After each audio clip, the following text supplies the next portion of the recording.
Welcome to Rings of Power Reactions. I'm Aaron, your host and fellow Middle-earth wanderer. Here you'll find reviews, reactions, and deep dives into the lore behind Amazon Prime's Rings of Power. To go deeper, come wander with me on my main podcast, Lore of the Rings. Visit ringspodcast.com or find Lore of the Rings on your favorite podcast player. Now, let's wander Rings of Power. Old Tom Bombadil is a merry fellow. Bright blue jacket is, and his boots are yellow. Rings of Power consistently amazes me in at least one way: the music. I'm grateful for this because Middle-earth is literally created from music. It was sung into existence. Music is at the deepest nature of all creation in Middle-earth. From Tolkien's Silmarillion, quote, "It is said by the Eldar that in water there lives yet the echo of the music of the Ainur, the song that created the world, more than in any substance else that is in this earth. And many of the children of Iluvatar hearken still, unsated, to the voices of the sea, and yet know not for what they listen." Go back to episode 1 of Lore of the Rings for more context on that quote.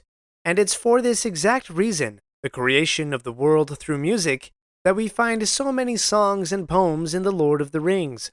All creatures sing, and in particular, the elves. But today we are not exploring the song of creation nor the songs of the elves. Today we are exploring the song of the most mysterious creature in Middle-earth.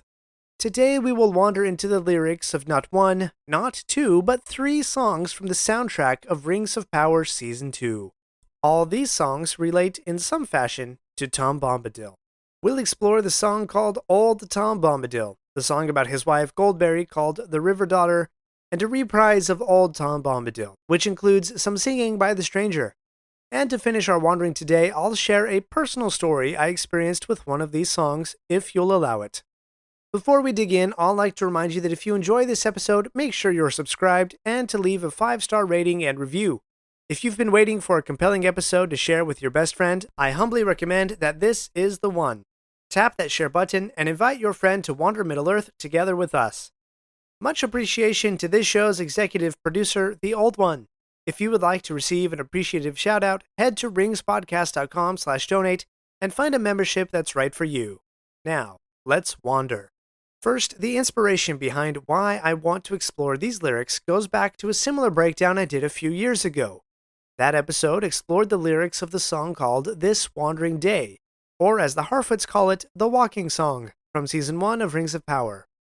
In that wandering, which you can find in episode 43 of Lore of the Rings, I felt very convinced that the song reflected Galadriel's physical and emotional journey to wisdom in the first age of Middle-earth.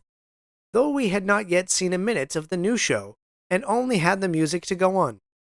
Regardless of my theories, the song was a powerful prayer to a higher power, a message that deeply touched me, and still does to this day, and I can hardly sing it without tears in my eyes. Now we're in the middle of Season 2. As of this recording, only 6 episodes have been released, and Tom has shown up in 2 of them.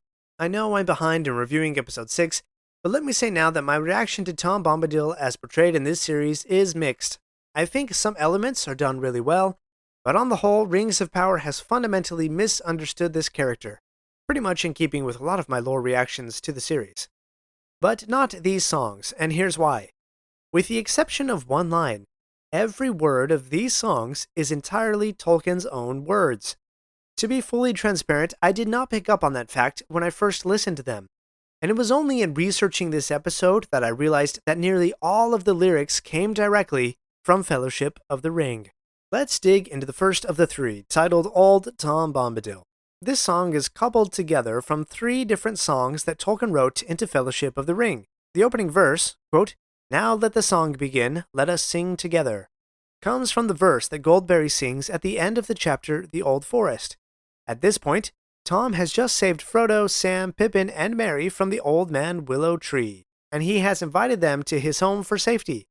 Having gone on ahead, as the hobbits struck closer to Tom's house, they hear, quote, "Another clear voice, as young and as ancient as spring, like the song of a glad water flowing down into the night from a bright morning in the hills." This voice and song are the hobbits' first introduction to Goldberry, the River Daughter.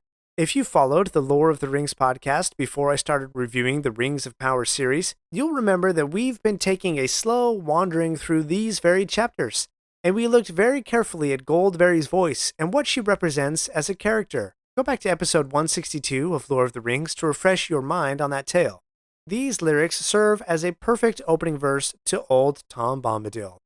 They ground us in nature, in hard, tangible, natural things that we can touch, see, and experience. But before that, they start with an invitation. Come, be in harmony, let us sing together. If you have ever attended a religious service or even a rock concert, you will have experienced the harmony that comes when groups of individuals come together and sing a song. It's a powerful act of worship and admiration. And an invitation is precisely what Tom has given the hobbits. Quote, "You shall come home with me. You follow after me as quick as you are able." With the invitation in place, the harmony beginning to emerge, we are now grounded in nature. And the first elements of nature that draw our attention: sun, stars, and moon. In other words, all of the currently existing primary sources of light in Middle-earth. Even these sources draw our minds to their beginnings. The sun and moon birthed from the light of the two trees of Valinor.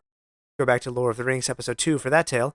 And the stars having been the pure creation of one of the Valar, the guardians of Middle-earth, and the elves' favorite, Elbereth. After light comes what might seem like negative elements of nature: mist, rain, and cloudy weather.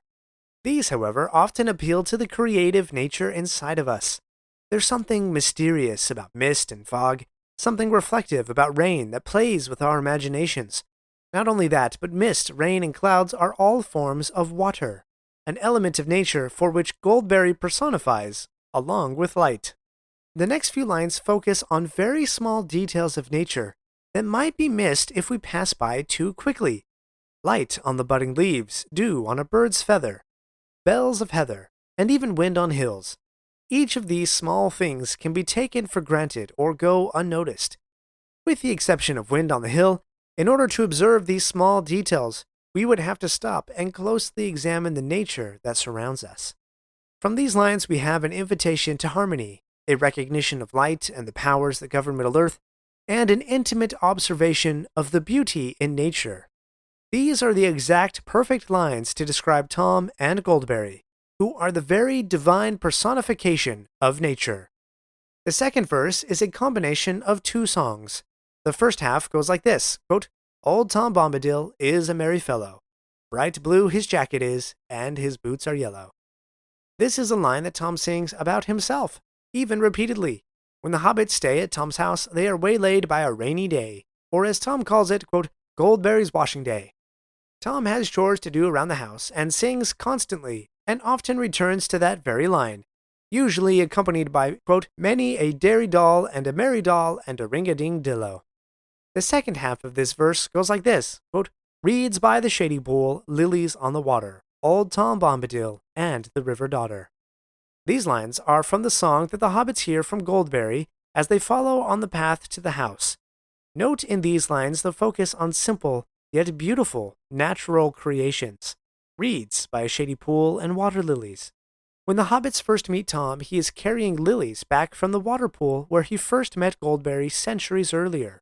And the last line: note the combination of Tom and Goldberry together.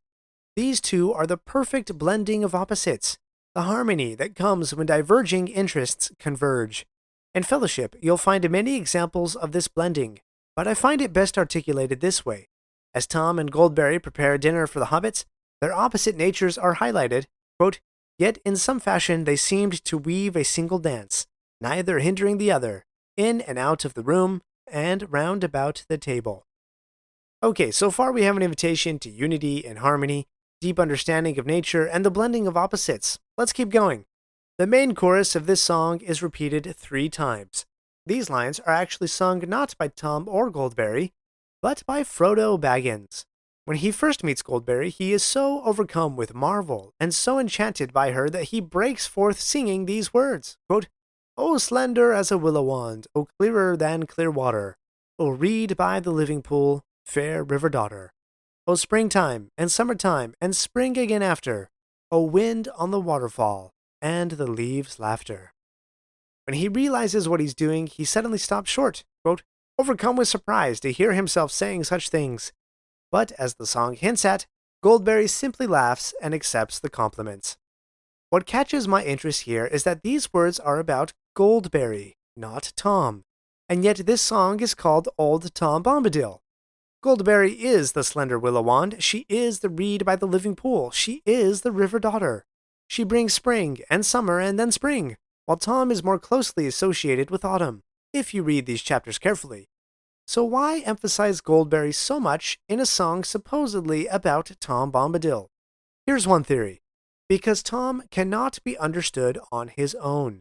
Because Tom is not an individual. He is part of a beautiful whole. He and Goldberry complement one another. They are the perfect representation of high natural beauty, the blending of opposites that creates something deeper and more meaningful than either could do on their own.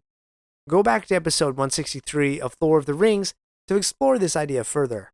To finish off this song, we have the trailing line, quote, "Old Tom Bombadil is a merry fellow." The final words are sang at a higher pitch, evoking a sort of somber joy in my mind, almost as if the last line of the song were another invitation. Old Tom is merry. He's found perfect joy and contentment in his place. He loves nature. He loves the river daughter. He is whole and complete. He has no unmet needs. He is the master of himself and has no desire for power or magic or rings of power, and those things have no power over him. Perhaps this last line is an invitation. Could we be more like Tom? Might we find contentment in nature, connection with those that we love, a feeling of wholeness and completeness in these transcendent relationships? I hear such an invitation, and in a moment I'll share a personal story that this song inspired. But before we get to that, we have two other songs to explore. We'll do that right after this break. We're not done yet. If you like this episode, please leave a review and share with your friends. And remember to subscribe if you haven't already. We'll be right back. Are you ready to dive deeper into Tolkien's world? If you've ever struggled to read the Silmarillion, I've got just the thing for you. I've created a free guide packed with my best tips to help you conquer this epic book. Whether you're a seasoned reader or tackling it for the first time, this guide will make your journey through the first age of Middle-earth more rewarding than ever. Head over to ringspodcast.com to download your free guide today. Your adventure deeper into Middle-earth starts now. Visit ringspodcast.com today for your free guide. The next song to explore is called The River Daughter. The River Daughter, as we explored before, is Tom's love, Goldberry. While this song is given in her voice, we find the exact words printed in Fellowship, where it is sung by Tom as an invitation. After Tom has saved the hobbits from Old Man Willow, he invites them to his house. But he is faster than they are, and he sings this song back to them to encourage them. The lyrics are exactly as Tolkien wrote them. You can find them near the end of the chapter called The Old Forest in Fellowship of the Ring. What I love about this composition is that Goldberry is singing almost as if this were a lullaby. There's something reassuring about her motherly voice, promising protection from a father figure who has gone on ahead and tamed the path, so that we have nothing to fear as we continue forward. Then the song adds to the promise of light and a loving welcome once we reach our destination, even in the darkest of times, when the night shadows have fallen and menacing trees encroach upon our path. We can find light, protection, and a warm welcome. When all seems lost, then the door will open. I see in these words a little hint of what Tolkien called eucatastrophe, or the good catastrophe, that sudden fortunate turn of events that saves all from the brink of hopeless defeat. For Tolkien, the greatest eucatastrophe was the saving grace of Jesus Christ, who saved mortal men from sin and death. This song is a microcosm of some of the main themes of Lord of the Rings. A way has been prepared, yet our heroes must exert their greatest efforts to spread light among the darkness, and in the end, their hopes will be honored. And lastly, let's look at the third Tom-related song from Season 2 of Rings of Power. This song is simply titled Old Tom Bombadil, Reprise. This one is unique from the other two for a few reasons. First, this song is sung by Tom Bombadil, but he is also joined by the stranger/wizard in a duet style. Second, the actual actors portraying these characters sing this song. Since we haven't seen it on screen yet, I can only assume that in a later episode, Tom and the stranger will actually sing this. Perhaps, surprisingly, I am looking forward to that. And third, this song features lines from the first Old Tom Bombadil song, but also includes the one line in all of these songs that is not written by Tolkien. Quote, "Sand flies in the grass, bees around the willow." It's a fine addition, since it again recalls the idea of a close observation of nature, even if it does focus a bit more on the insect kingdom than what we usually find in Tolkien songs. However, the first line, quote, "Merry-daw, derry-daw, ring-a-ding-dillo," is directly from Fellowship. These nonsense words are characteristic of Tom, who seems to say things like this simply because he loves the way they sound. He finds an aesthetic beauty in the sound of these words. The balance of the song are the two verses from the first song that we've explored before. So if I had to guess, I think Tom is trying to teach the stranger to be still, to be content, to slow down and observe the beauty of nature that is around him. Tom has this effect on the hobbits when they are sheltered in his house.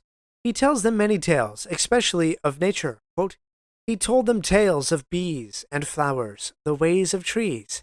As they listened, they began to understand the lives of the forest." Tom has the power of understanding the nature that is around him, not from a scientific botanist sort of way, but more like the understanding of a divine being that appreciates beauty and can empathize with all creation, knowing them as beings with a life and motivations apart from his own. Perhaps this is the lesson that Tom will impart to the stranger. That remains to be discovered until we've seen the entire season. To close us out today, do you mind if I get a little personal for a moment? I'd like to share the first time I listened to the old Tom Bombadil song.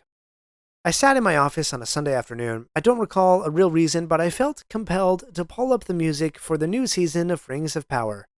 I knew that the first episode would be released in a few weeks, and I didn't want to give myself any spoilers. But even then, I had some inkling that Tom Bombadil would be making his on-screen debut. So when I opened the soundtrack for Season 2, the first song I played was this very song, Old Tom Bombadil. From the very first lines, I was captivated. My heart and mind felt still.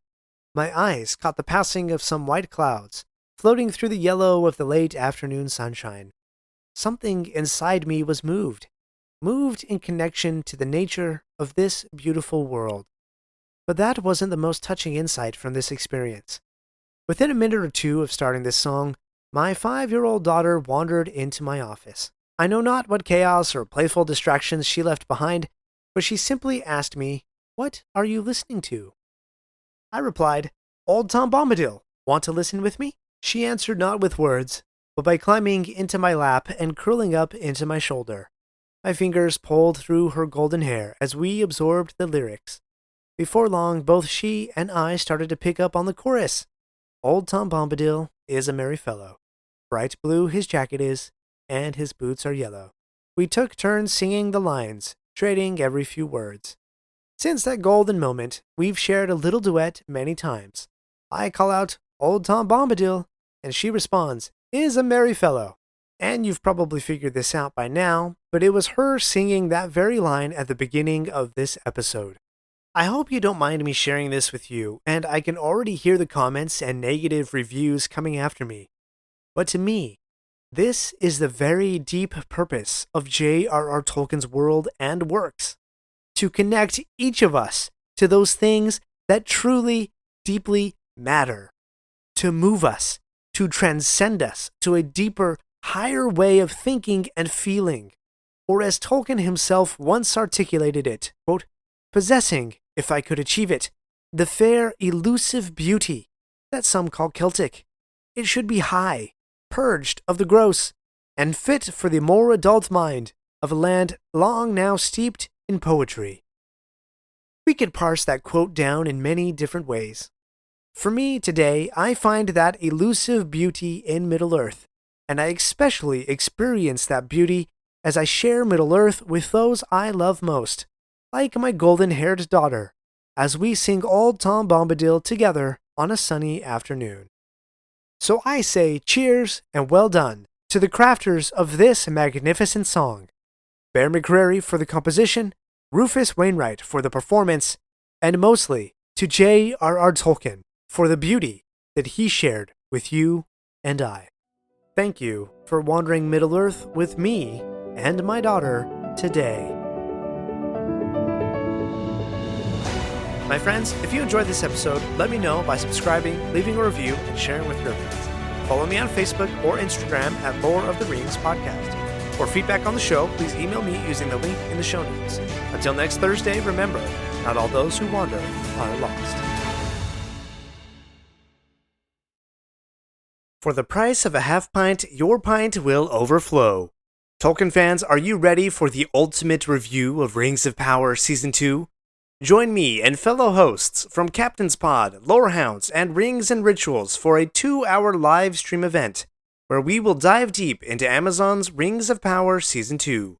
From story breakdowns and character debates to Tolkien's lore, we've got it all. And we want you to be a part of it. Submit your questions, vote in live polls, and engage with fellow fans. Don't wait, register now at ringspodcast.com/live. Early bird pricing ends October 1st, so head to ringspodcast.com/live and grab your spot today.